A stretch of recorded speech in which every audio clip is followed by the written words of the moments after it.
الحمد لله الذي له ملك السماوات والأرض ولم يتخذ ولدا ولم يكن له شريك في الملك وخلق كل شيء فقدره تقديرا فنشهد أن لا إله إلا الله وحده لا شريك له الملك وله الحمد وهو على كل شيء قدير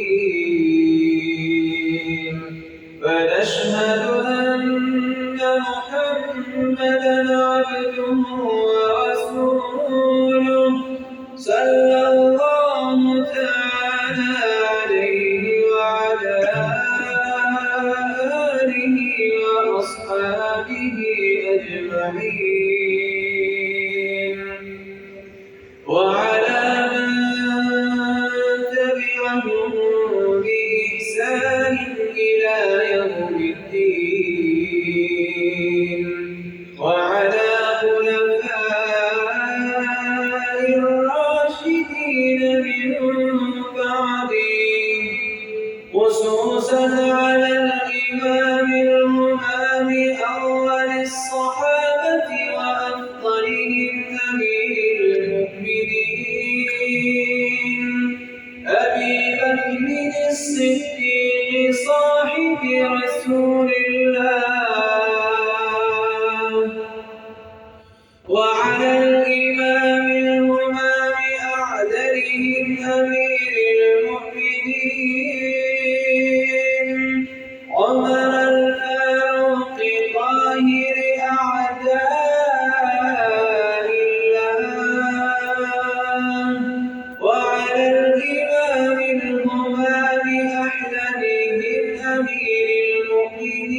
المؤمنين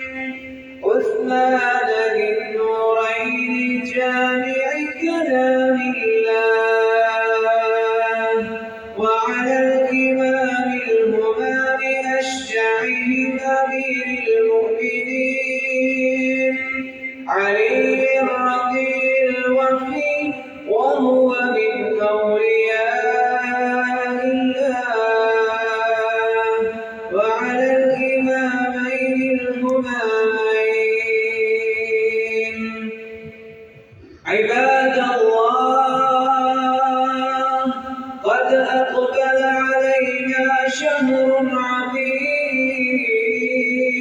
عظيم شهر الرحمة والمغفرة وعتق من النيران شهر القرآن والصيام والقيام شهر أنزل فيه القرآن هدى للناس وبينات من الهدى والفرقان أعوذ بالله من الشيطان الرجيم يا أيها الذين آمنوا كتب عليكم الصيام كما كتب على الذين من قبلكم لعلكم تتقون بارك الله لنا ولكم في القرآن العظيم ونفعنا وإياكم بالآيات والذكر الحكيم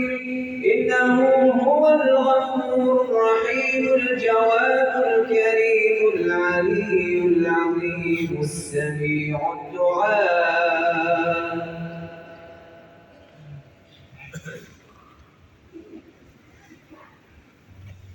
إن الحمد لله نحمده ونستعينه ونستغفره